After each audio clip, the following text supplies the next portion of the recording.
In the latest episode of our podcast, Into the Killing, we examine one of the most infamous missing person cases in American history. On the morning of May 25, 1979, 6-year-old Eitan Pates left his family's home in New York City, and he was supposed to walk a few blocks to get on his school bus.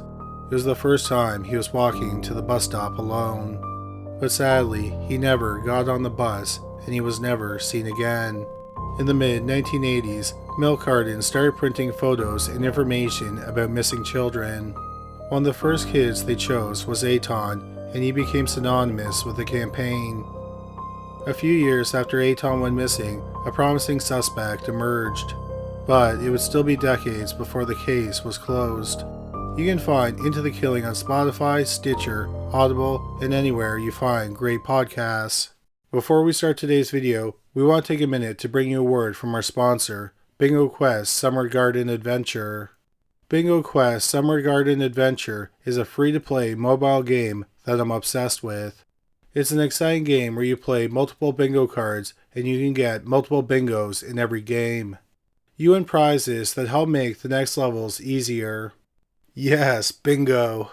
Make sure to download Bingo Quest Summer Garden Adventure, available on iOS and Android now, from the link at the top of the description. The game uses virtual currency and there's no real money gambling. When I need a break during my busy workday or I just want to unwind at the end of the day, I love playing Bingo Quest because it's so relaxing. It has hundreds of levels of free bingo and you can play the game in multiple languages. You travel along a map to picturesque summer worlds. You can even save the backgrounds to your device. If you're looking for a relaxing, stress-free game, look no further. Bingo Quest is the game for you. You collect coins and you use them to buy power-ups to help you on your bingo adventure. You also spin the magical Wheel of Fortune and get extra dabbers, coins, keys, and more. The keys are really helpful because they unlock treasure chests. So download Bingo Quest Summer Garden Adventure for free from the link available on iOS and Android in my description and find an amazing worldwide adventure with a bingo game like you've never seen before. Number 3. John Jayne. In early 1959, the Jayne family lived on a farm just outside of Kellogg'sville, New York. 66-year-old Willis and his 55-year-old wife, Amber, had 3 children, 19-year-old Willard, 16-year-old John, and Elizabeth, who was 13. John was an average student, and no one noticed anything abnormal about him. On the night of January 28, 1959, 16-year-old John went over to a neighbor's home. He told them he had shot someone. The police arrived at the family's farm and they discovered that the Jayne family had been murdered. John was questioned and he freely admitted that he committed the murders. He said that he thought about killing his family the night before while he was watching TV. Then he came home from school that day and decided to follow through with his plan. After dinner, he was in the kitchen with his 55-year-old mother, Amber, and his 13-year-old sister, Elizabeth. He got them each a dish of ice cream. He then picked up his father's 12-gauge shotgun.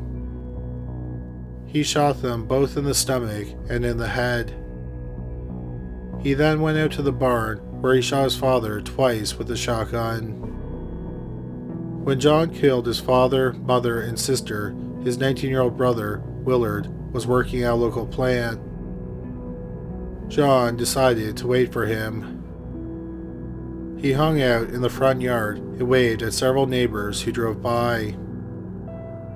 When Willard came home, John opened the door to the barn so that Willard could park inside the barn. When Willard stepped out of the car, John shot him. John also shot the family's dog, a beagle. Once he had wiped out his entire family, John went over to the neighbor's house and told them he had shot someone. John was asked why he did it, and he didn't have a specific motive. He said it was just a bunch of different things. For example, that past summer, he he had been spanked, and he thought he was too old to be spanked. He also said that his father was abusive. He also said that he and his brother would fight, and his sister would side with his brother. John was arrested and held in jail after the murders. On May 8, 1959, John Jayne pleaded guilty to second-degree murder as part of a plea deal. A few weeks later, he was sentenced to 20 years to life. The judge said that he should spend the rest of his life in prison unless he got mental help. John Jayne was paroled in October 1978 at the age of 36. He had served 19 and a half years in prison.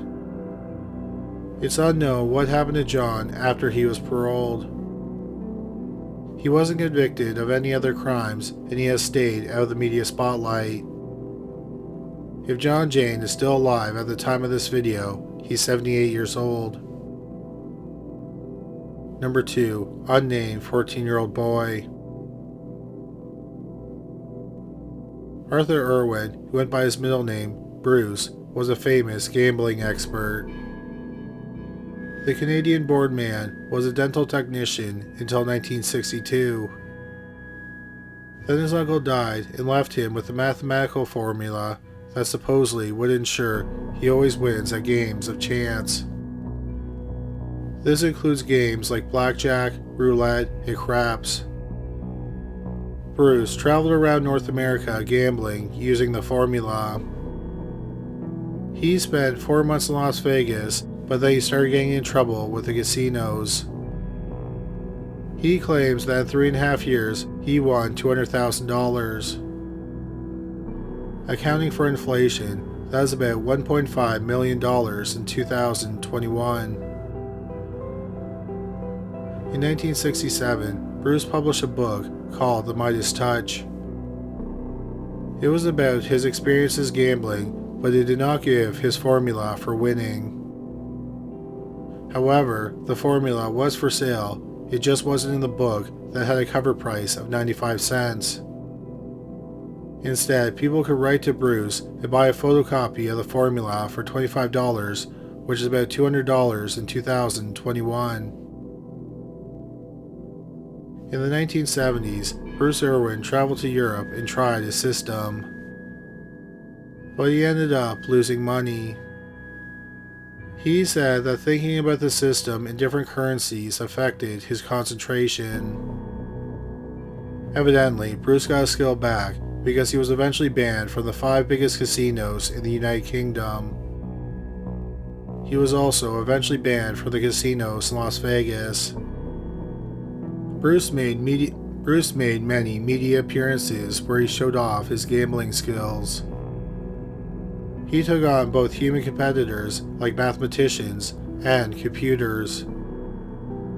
He never lost in any of his media appearances. In the 1980s, Bruce Irwin opened 60 schools for gambling in the United States and Canada. Supposedly, he used his gambling winnings to fund the schools. In 1983, Bruce published another book called The Winner's Edge: How to Win at Casino Gambling. In the book, he reveals his formula for winning at games of chance. In the spring of 1985, Arthur Bruce Irwin was 55 years old, and he was living in an upscale house in Scarborough, Ontario, Canada. He was living with his 39-year-old wife, Joyce, their 7-year-old daughter, Kelly, and his unidentified 14-year-old stepson. The 14-year-old boy was fascinated with Satanism, and he loved heavy metal music. The boy regularly read the Satanic Bible, and he even carved the number 666 into his chest with a knife. Just after 7 a.m. on April 12, 1985, the 14-year-old boy called one of his friends. He was excited, and he told his friend he had did it. His friend asked him what he meant, and he said that he killed his mother, stepfather, and half-sister. Later that same day, the 14-year-old boy and his friend went out shopping. They bought records and sunglasses. They ate lunch at a popular hamburger restaurant. They also got their ears pierced. That afternoon, the boy took some of his friends through the crime scene and showed off the dead bodies. One of the friends contacted the police. Officers went over to the Irwins' house. They found 55-year-old Arthur and 39-year-old Joyce in their bed in their second-floor bedroom. They had both been shot once in the head with a .303 caliber rifle. .303 caliber rifles are powerful enough to kill moose and grizzly bears. In the living room, on a chair, they found the dead body of 7-year-old Kelly. She was still clutching a doll. She had been shot once in the chest with a rifle. The medical examiner said that she had drowned on her own blood. The police arrested the 14-year-old boy, who could not be identified because of Canada's Young Offender Act. The Young Offenders Act only became a law a year earlier. The boy told the police that he got the rifle from a closet and he went into the bedroom of his mother and stepfather. He stood over them for about 5 minutes with a rifle barrel a few feet from their heads. Then his mother woke up and started screaming, so he shot her. This woke up his stepfather, so he shot him as well. He then went down to the living room and found Kelly, who had been watching cartoons.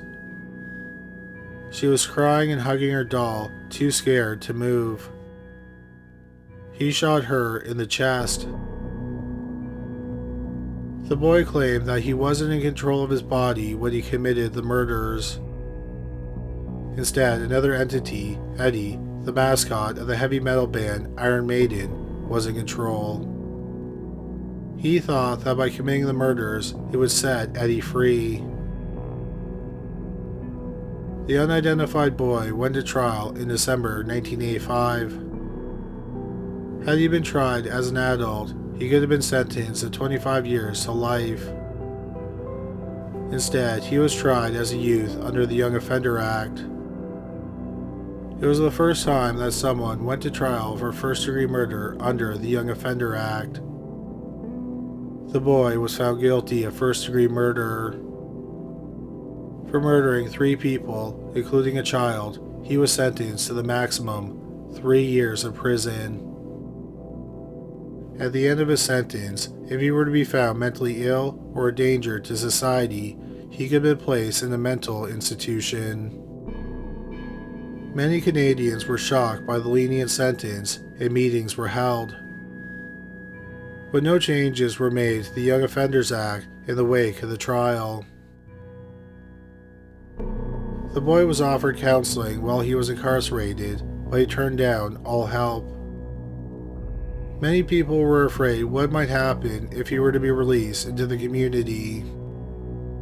When he had finished serving his 3 years, the authorities saw no reason to keep him incarcerated. So he was released in February 1989 at the age of 18. As part of the Young Offenders Act, the murders were not on his permanent record. His name has also never been made public. It's unknown what name he's using today or where he might be living. Number 1. Robert and Michael Bever. Broken Arrow is a city in northeast Oklahoma.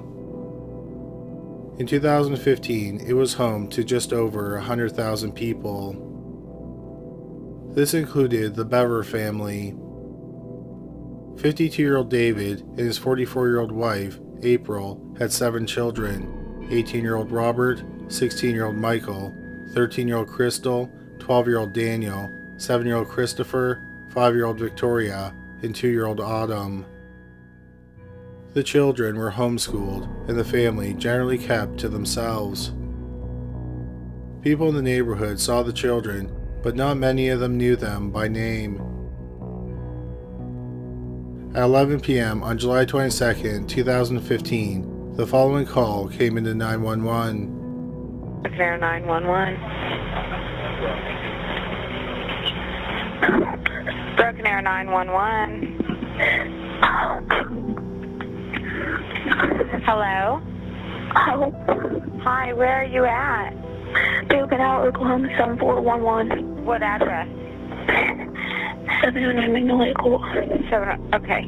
Are you the only one there? No, my brother's attacking my family. Your dad is attacking your family? No, my brother. He has an idea stealing me. Oh, millions of people out.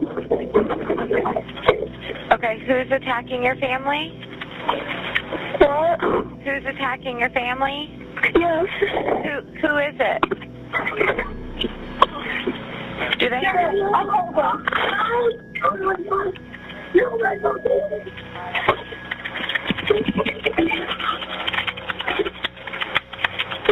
Are you there? Hello?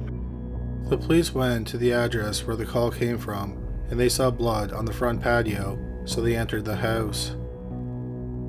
They found 13-year-old Crystal bleeding in the front of the house. Her throat had been slit, and she had been stabbed multiple times in the stomach and the arms. Amazingly, she was still conscious. She told the officers that she was attacked by her brothers, 18-year-old Robert and 16-year-old Michael. The police searched the rest of the house. In a first-floor bathroom, they found the dead bodies of 7-year-old Christopher and 5-year-old Victoria. Christopher had been stabbed 21 times in the upper body and the lower leg, and Victoria had been stabbed 23 times in the upper body. The dead body of 44-year-old April was found in the living room. She had suffered a blunt force trauma wound, and she had been stabbed 48 times in the head, neck, and chest. In the upstairs office, they discovered the dead body of 12-year-old Daniel, who had been stabbed 21 times in the back, chest, and shoulder. Also upstairs was the body of 52-year-old David Bever. He had been stabbed in the upper body at least 28 times. In a bedroom, officers found 2-year-old Autumn Bever. She was alive and unharmed in her crib.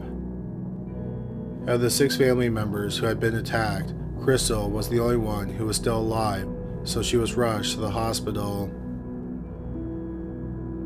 The police searched the area around the family's house.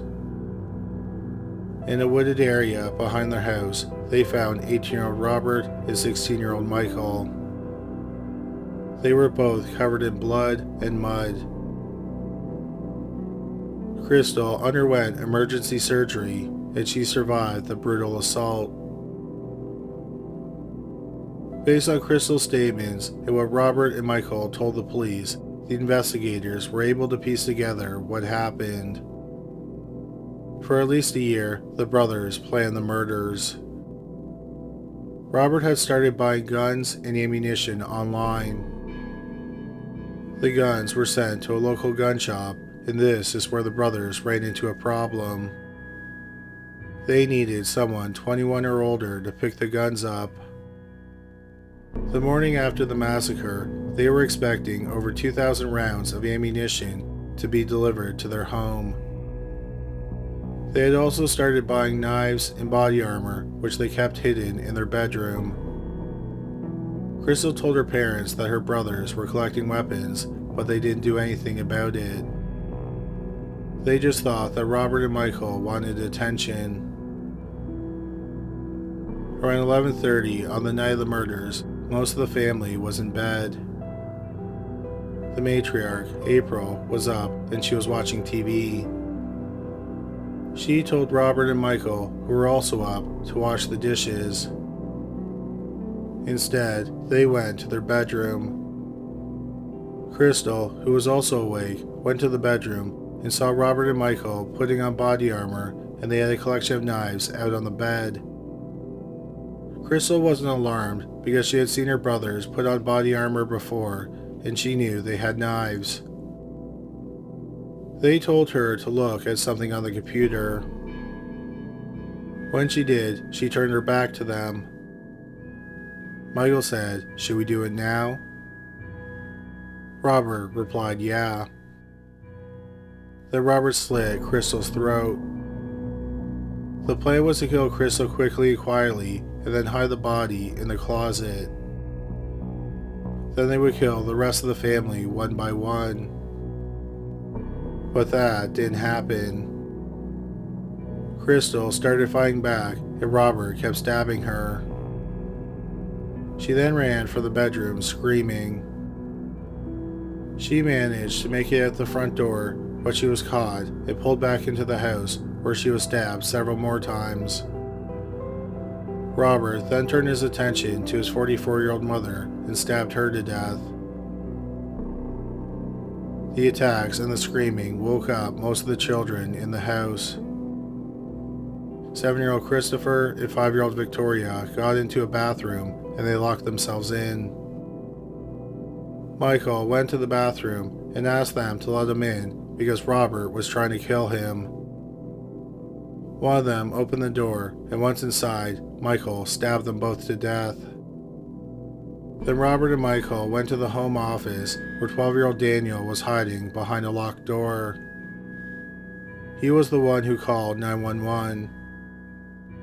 Once again, Michael used the ruse that Robert was doing the killing and he was hiding from him. Daniel, who was still on the phone with the 911 operator, opened the door to find his brothers. Michael told Robert that Daniel was all his. Robert then stabbed him to death. Then 52-year-old David came out of his bedroom. Robert stabbed his father to death. The brothers said that they were planning on killing 2-year-old Autumn by decapitating her, but they had forgotten about her in their melee. The brothers had also planned on making 2 videos. One video was going to be gory, and they were going to leave it behind for the police to watch. Another video was going to be less bloody, and they planned on uploading it to YouTube. They had also planned on dismembering the bodies and hiding the body parts in the attic. But since 911 had been called, they had to change their plans, and they fled the house. They were arrested about an hour after the murders. When the brothers were asked why they killed their family, they had several reasons. They claimed that their parents were abusive. They also said that their parents were strictly religious, and they often talked about biblical apocalypse that would wipe out everyone they hated. Also, the massacre was just the start of their murderous plans. They planned on traveling to different cities and murdering random people. That is why the ammo was going to be delivered the next morning. They wanted to kill over 100 people. They wanted to go down in history as infamous killers. They idolized serial killers and mass murderers.